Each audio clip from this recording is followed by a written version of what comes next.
నమస్కారం, నేను మీ చంద్. ఈరోజు అంతర్యామిలో భాగంగా క్షమించే హృదయం అనే ఆర్టికల్. మరి ఈ క్షమించే హృదయం ఎలాంటిది, ఎవరికి ఉంటుంది, ఎట్లుంటుంది చూద్దాం. కంటికి కనిపించకుండా మానవ జీవితం అనే మహానాటకాన్ని ఆడించేది మనసు ఒకటే. మనస్సు అంతా మృదువైనది, కఠినమైనది, పవిత్రమైనది, పాపభూయిష్టమైనది, సౌఖ్యకారకమైనది, శోభకారకమైనది మరొకటి లోకంలో లేదు. పుణ్యకార్యాలు చేయిస్తుంది, పాప కోపంలోకి నెట్టేస్తుంది. మనసు మూలంగానే మనిషి తప్పు చేస్తాడు, ఒప్పు చేస్తాడు. తన వల్ల తప్పు జరిగినప్పుడు మనిషి అనేవాడు పశ్చాత్తాపపడాలి. సాటి మనిషికి జరిగే కీడును గ్రహించాలి. తోటి మనిషి మనోభావాలు తేలికగా దెబ్బతింటాయో అవగాహన చేసుకోవాలి. అలా గ్రహించగానే ఆ సాటి మనిషిని మనం క్షమాపణ కోరుకోవాలి. మంచి మనసే మంచి శరీరానికి అలంకారం. ప్రసన్నమైన దివ్య భావాలు ఆవిర్భవించే మనసు చెడు ఆలోచనలను, దుష్కర్మలను ప్రేరేపించదు. మంచిని విన్నప్పుడు, కన్నప్పుడు మనసు దుర్మార్గాన పోదు. సత్సంగాల వల్ల, అంటే మంచి స్నేహం వల్ల, మంచి బోధనల వల్ల హృదయం ప్రక్షాళితమవుతుంది. అంటే ఏదైనా చెడు ఆలోచనలున్నా అవన్నీ పోయి మంచిగా తయారవుతుంది. ఎంతటి వాడైనా మేధావి, పండితుడు, శాస్త్రజ్ఞుడు అయినా అనుకోకుండా పొరపాట్లు దొర్లుతూనే ఉంటాయి. జరిగిన తప్పిదాన్ని అంగీకరించే సంస్కారం ఉండాలి.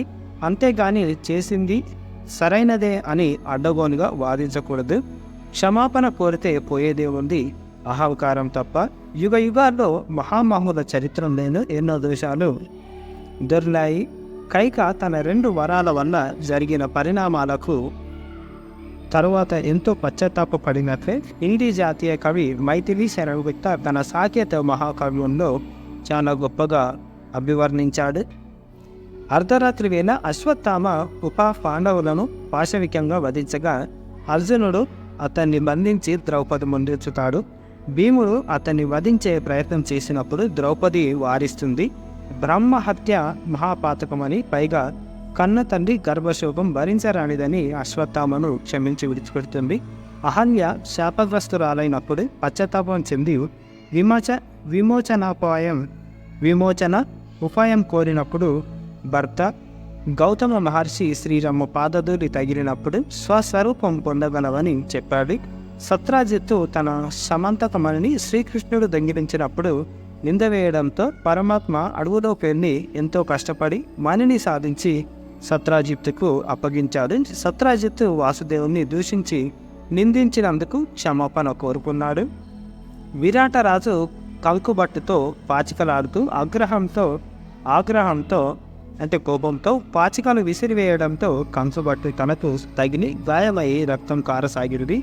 కంకుబట్టే ధర్మరాజు అని తెలియడంతో విరాటరాజు క్షమాపణలు కోరుకున్నాడు. ఇలాంటి ఉదాహరణలు రామాయణ, భారత, భాగవతాల్లో, అష్టాదశ పురాణాల్లో ఎన్నో కనిపిస్తాయి.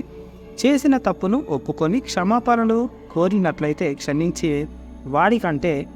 వాడికంటే క్షమాపణ కోరిన వాడే గొప్పవాడనిపించుకుంటాడు. క్షమాగుణానికి ఎంతో ప్రాధాన్యమిచ్చే జైనులు చిత్తశుద్ధితో ఆత్మ ప్రక్షాళన కోసం 10 లక్షం పర్వ పేరుతో 10 రోజులు పండుగ చేసుకుంటారు.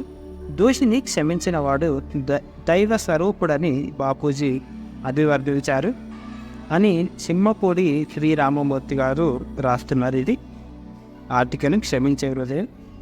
అంటే మనం ఎవరినైనా క్షమించాలి. తప్పు చేసినాము అని అది తెలుసుకొని పశ్చాత్తాపడు, మమ్మల్ని క్షమించండి అనే మనసు వాళ్ళకు వచ్చింది, ఆ పశ్చాత్తాప హృదయం వాళ్ళకు వచ్చింది అంటే వాళ్ళు మారిపోయినట్టే. కాబట్టి మనకు క్షమించే హృదయం ఉండాలి. ఇది ఈరోజటి ఆర్టికల్. లైక్ చేయండి, షేర్ చేయండి, సబ్స్క్రైబ్ చేయండి. థ్యాంక్ యూ, ధన్యవాదాలు.